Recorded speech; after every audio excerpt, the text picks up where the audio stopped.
Hi everyone, I hope you are having fun with tech. Welcome to tech to fun. So बड़े break के बाद आ चुके हैं वापस। एक थोड़ा छोटा सा रीज़न था जिसकी वजह से एक ब्रेक आ गया था, लेकिन फिर से हम अब कंटिन्यू करेंगे अपने पाइथन की सीरीज़ के साथ। और लास्ट वाले एपिसोड में हमने स्ट्रिंग्स के बारे में देख लिया था। सो आज से हम एक नए चैप्टर की शुरुआत कर रहे हैं जिसको हम कहते हैं कंडीशनल स्टेटमेंट्स, यानी कि इफ एल्स। और ये जो कंडीशनल स्टेटमेंट है वो चैप्टर बहुत इंपॉर्टेंट है, क्योंकि कोई भी प्रोग्रामिंग लैंग्वेज ले लो या फिर अपने आप का डेली जीवन ही ले लो, आप कंडीशन कहीं ना कहीं यूज़ करते ही हो। तो उसके बारे में हमें ज़रूर से पढ़ना चाहिए। और पाइथन में कंडीशनल प्रोग्रामिंग नाम से, वैसे पाइथन ने प्रोग्रामिंग में कंडीशनल प्रोग्रामिंग नाम का एक कॉन्सेप्ट होता है जो कि इसी के बेसिस पे होता है, क्योंकि उसमें हम क्या करते हैं कि कुछ स्पेसिफिक कंडीशन देते हैं, उसके बेसिस पे हमें प्रोग्रामिंग करनी होती है। ठीक है। सो आपके अगर आप डेली लाइफ में देखो तो फिर आप कई सारी कंडीशन पे वर्क करते हो। जैसे कि मान लो कि अगर आपको भूख लगी है तब आप खाना खाओगे, और अगर आपको भूख लगी नहीं लगी है तब आप खाना नहीं खाओगे। अगर आपके दोस्त का बर्थडे है, ठीक है, अगर आपके दोस्त का बर्थडे है तब आप उसको 10,000 का गिफ्ट दोगे। वैसे तो 10,000 का तो दो भी ना, और वैसे उसकी शायद शक्ल भी ना हो कि उसको 10,000 का गिफ्ट दें हम, ठीक है। लेकिन अगर उसका बर्थडे नहीं है तो हम उसको गिफ्ट नहीं देंगे। तो ये कंडीशन हुई कि अगर उसका बर्थडे तब ही हम गिफ्ट देंगे, वरना उसको गिफ्ट नहीं देंगे, क्योंकि रोज़ रोज़ गिफ्ट देने के जितने पैसे भी नहीं होते, ठीक है। कोई उतना अमीर नहीं है, कुछ लोगों को छोड़ के। और ऐसे कई सारी कंडीशन होती है जिसमें हम देते हैं कि मल्टीपल कंडीशन भी हो सकती है कि अगर नंबर जीरो से छोटा है तो उसको हम नेगेटिव नंबर कहेंगे, अगर जीरो से बड़ा है तो उसको हम पॉजिटिव नंबर कहेंगे, और अगर जीरो है तो फिर उसको हम जीरो ही कहेंगे ना, ठीक है। सो वैसे बहुत सारी कंडीशनल प्रोग्रामिंग होती है। देखने वाले आ जाते हैं अपनी कंप्यूटर स्क्रीन पर। ओके, सो मैं कंप्यूटर स्क्रीन पर आ चुका हूँ और यहाँ पे मैं विजुअल स्टूडियो कोड ओपन कर लेता हूँ। और यहाँ पे मैं अपने पाइथन के कोर्स वाली फाइल को ओपन कर लेता हूँ। एंड फाइनली यहाँ पे एक मैं नई फाइल बना लेता हूँ, कंडीशनल्स डॉट पी वाई, जिसके अंदर हम कंडीशनल प्रोग्रामिंग के बारे में देखेंगे। सो स्टार्ट करते हैं। सबसे पहले तो हम देख लेते हैं कि आज तक देखो कंडीशन में हमें क्या करना होता है कि हमारे पास होती है इफ़ होते हैं, फिर होता है एल्स, ठीक है। ये हमारे नॉर्मल इंग्लिश में भी हम पढ़ चुके हैं कि इफ़ यानी कि इफ़, इसके बाद हम कुछ कंडीशन देते हैं कि अगर कुछ ऐसा होता है देन हमें कुछ करना है, और एल्स होता है तो हमें कुछ और करना है, ठीक है। और उसके अलावा एक और चीज़ आती है जिसको हम एल्स इफ कहते हैं, यानी कि अगर इफ़ वाली कंडीशन गलत है तो फिर हम एल्स इफ में जाके चेक करते हैं कि क्या एल्स इफ वाली कंडीशन सही है, क्या पहली कंडीशन गलत है, क्या दूसरी सही है। और अगर एक भी कंडीशन सही है तब जाके हम एल्स में देखते हैं, यानी कि एल्स फाइनल ब्लॉक होता है। इसको मैं अभी आपको एग्जाम्पल के साथ समझाता हूँ, आपको समझ आ जाएगा, ठीक है। तो सबसे पहले हमें एग्जाम्पल के लिए क्या करना होगा, हमें एक नंबर चाहिए होगा। हम यहाँ पे एक प्रोग्राम बनाने वाले एज वाला, ठीक है, जिसमें हम क्या करेंगे कि अगर आपकी एज 18 से ज़्यादा है देन आप वोट कर सकते हो, और अगर आपकी एज 18 से कम है देन आप वोट नहीं कर सकते। तो उसके लिए यहाँ पे हम एज नाम का वेरिएबल ले लेते हैं, जहाँ पे हम इनपुट लेंगे एज को, एंटर एज, ठीक है। लेकिन यहाँ पे हमें पता ही है कि जो हमारा डायरेक्ट इनपुट होता है वो स्ट्रिंग के फॉर्म में होता है, तो हम उसको करना पड़ेगा कन्वर्ट, किसमें, इंटीजर में। तो इंट नाम का फंक्शन है जिसके अंदर हमने ये कन्वर्ट कर दिया ना, यहाँ पे हमारे पास हमारी एज आ जाएगी। और अब उससे पहले मैं यहाँ पे प्रिंट कर देता हूँ कि भाई छोड़ो, प्रिंट करने की जरूरत नहीं है, चलो ऐसे लिख लेते हैं। देखो हमारे पास एज आ चुकी है। अब हमें क्या करना है, अब हमें चेक करना है इफ़ एज ग्रेटर देन 18। अब देखो ये ग्रेटर देन क्या है, ये एक ऑपरेटर है। मैंने आपको बताया जैसे जैसे हमें ज़रूरत पड़ेगी मैं आपको ऑपरेटर के बारे में बताता जाऊँगा, ठीक है। मैं अभी उसको बताता हूँ, पहले आप उतना समझो। ग्रेटर देन आप मैथ्स में पढ़ चुके हो। इसमें हम क्या करते हैं, अगर कुछ हमारी कंडीशन के हिसाब से देन हमें कुछ आगे करना है, ठीक है। तो उसमें ग्रेटर देन यानी कि उससे नंबर हमें जो कंपेयर करते हैं और जो बड़ा नंबर है वो ट्रू हो जाता है, ठीक है। तो यहाँ पे देखो कि उसके बाद हमें क्या करना है, if age greater than 18 then यहाँ पे हमें कॉलन लगाना है। कॉलन लगाने के बाद अगर आप कोई नोट पैड में नहीं लिख रहे हैं, यानी कि विजुअल स्टूडियो कोड में या फिर पाइचाम या फिर कोई भी ऐसे एडिटर में लिख रहे हैं, या फिर आप रेपलेट में लिख रहे हैं, देन आपको ये ऑटोमेटिक स्पेस के बाद यहाँ पे आएगा, ठीक है। या पे आपको ऐसे अगर नोटपैड में करते हो तो फिर डायरेक्ट लाइन के स्टार्टिंग में आ जाएगा। लेकिन अगर आप कोई भी मॉडर्न एडिटर का यूज़ करते हो देन ये इस तरीके से आएगा कुछ। क्यों, इसको हम पाइथन में इंडेंटेशन कहते हैं, यानी कि इसको पता तो चलना चाहिए कि हम इफ़ ब्लॉक की कंडीशन लिख रहे हैं। यानी कि अगर आप यहीं पे मैंने प्रिंट लिख दिया और यहाँ पे कुछ कर दिया, यहाँ पे एक और कुछ कर दिया, तो इसको कैसे पता चलेगा कि ये इफ़ का काम है या फिर इसके बाहर का। तो यहाँ पे हम जैसे इंग्लिश में भी लिखते थे अपने एग्जाम में कि हमारा कोई पॉइंट स्टार्ट होता है, वो पॉइंट लिखते हैं और उसके बाद हम पैराग्राफ देते थे, राइट। उसी तरीके से इसमें भी है, इंडेंटेशन कहते हैं इसको, ठीक है। अगर एज 18 से ज़्यादा है तब प्रिंट करना है यस यू कैन वोट, ठीक है। और अगर एज 18 से कम है या फिर अगर एज 18 से ज़्यादा नहीं है तब क्या करना है, एल्स, और एल्स के बाद भी कॉलन। क्या प्रिंट करना है, नो यू कांट वोट,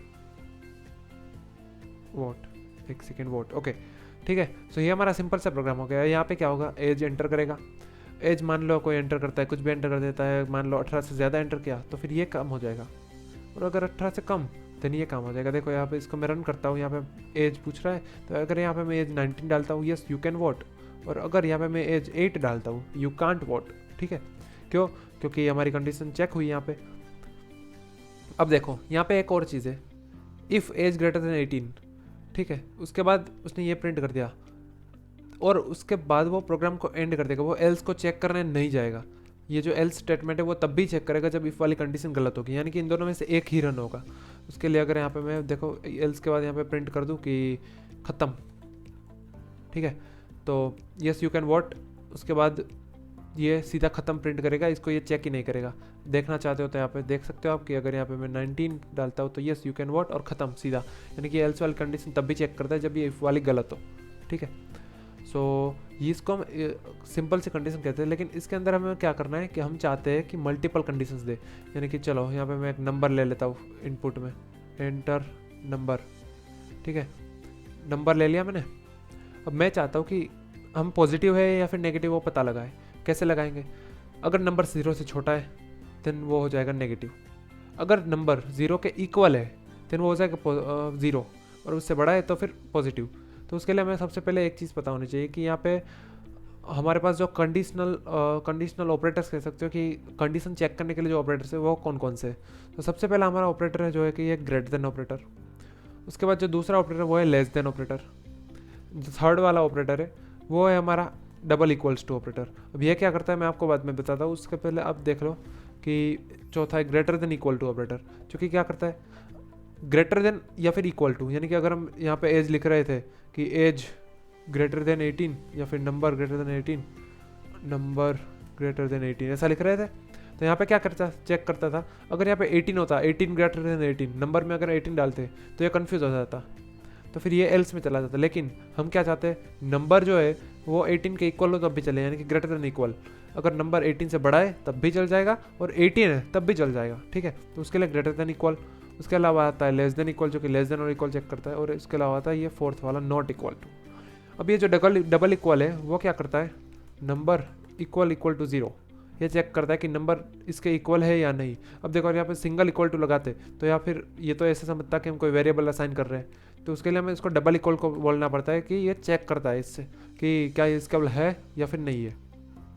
और ये जो एक्सक्लेमेटरी मार्क वाला है वो चेक करता है कि इज़ नॉट इक्वल टू, क्या ये इसके इक्वल नहीं है, number not equal to 0, number 0 के इक्वल नहीं है, तब ये कंडीशन ट्रू होती है। ठीक है, तो इसका डेमो देखते हैं। ठीक है, सो यहाँ पे मैं प्रिंट करता हूँ, और हाँ ये जो चीज़ है, ये जो ऑपरेटर्स है ना वो ट्रू और फॉल्स में वैल्यू रिटर्न करते हैं।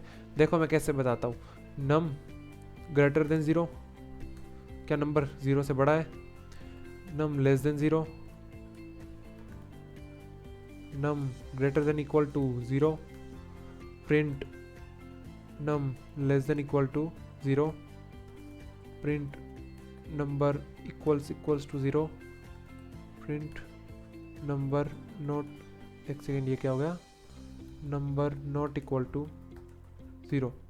ठीक है, अब देखो यहाँ पे हमने सारी की सारी कंडीशन लगा दी है। इसको अगर मैं यहाँ पे रन करूँगा तो क्या होगा देखना आप, मैं नंबर डालूंगा 0 तो यहाँ पे फॉल्स आ गया। क्यों? नंबर ग्रेटर देन 0, 0 से बड़ा है नहीं, 0 के इक्वल है तो ये नहीं गिना जाएगा। 0 छोटा है नहीं, 0 ग्रेटर देन इक्वल टू 0, क्या 0 से बड़ा या फिर उसके बराबर है, हाँ भाई है तो ट्रू आ गया।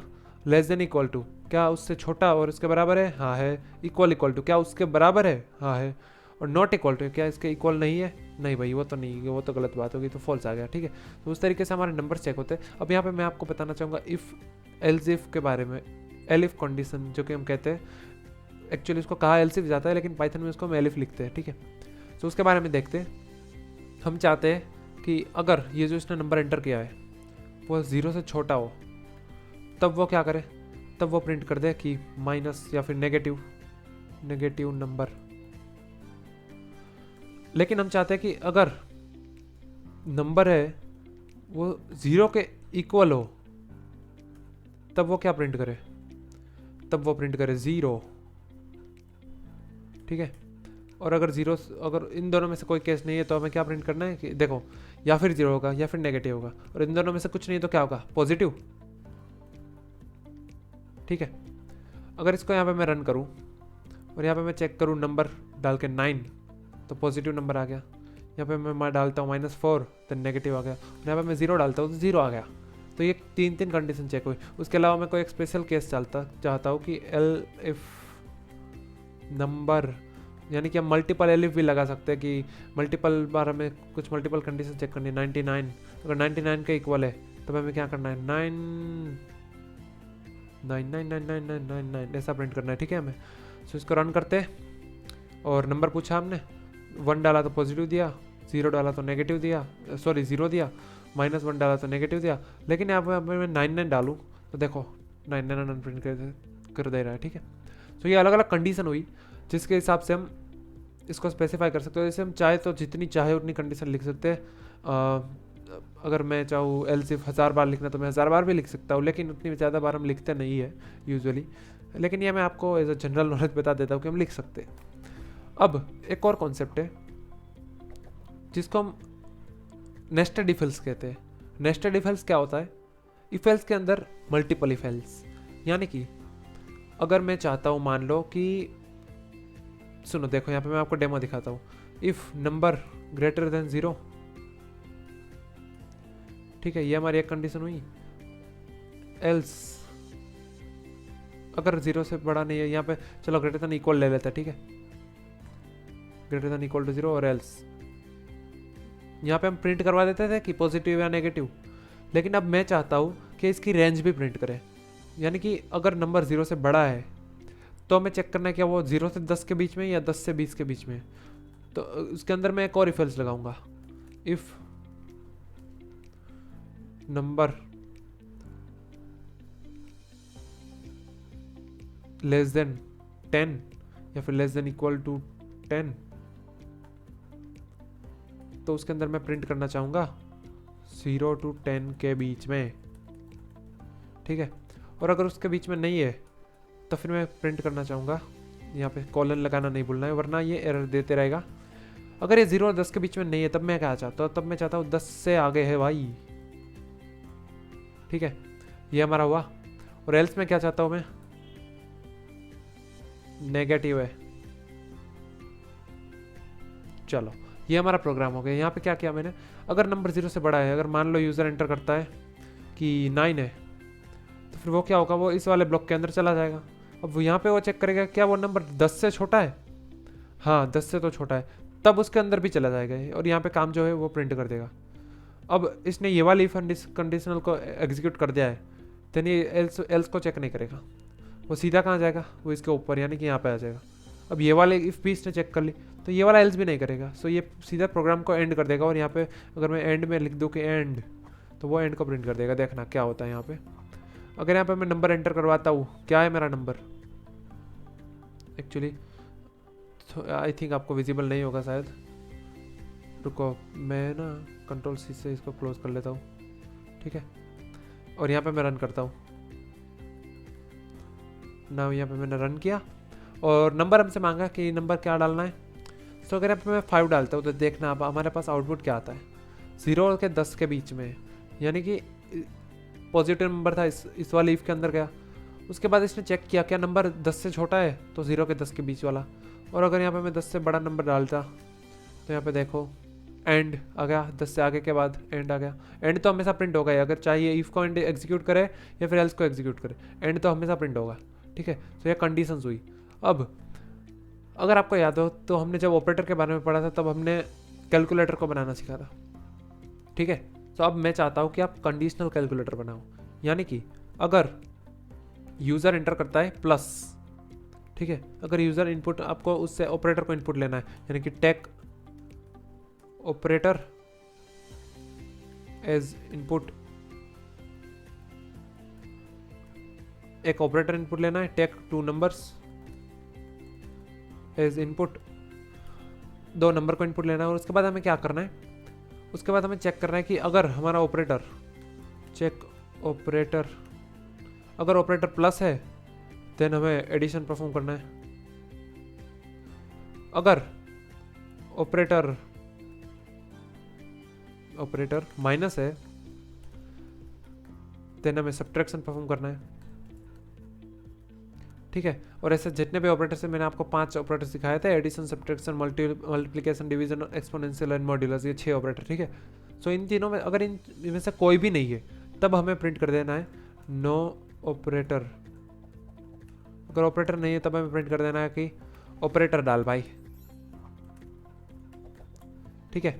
सो ये वाला आपको प्रोग्राम में आपको होमवर्क में दे रहा हूँ, आप कर लेना। और अगर नहीं होता है तो कोई बात नहीं, मैं नेक्स्ट वीडियो में इसका सॉल्यूशन भी दे दूंगा, ठीक है। लेकिन आप ज़रूर से ट्राई करना, क्योंकि प्रॉब्लम्स को सॉल्व करना ही हमारे प्रोग्रामिंग का मेन मोटिव होता है, ठीक है। और उसको हम नहीं करेंगे तो फिर हमारी प्रैक्टिस कैसे होगी, और प्रैक्टिस नहीं होगी तो हम इंटरव्यू कैसे बैठेंगे, ठीक है।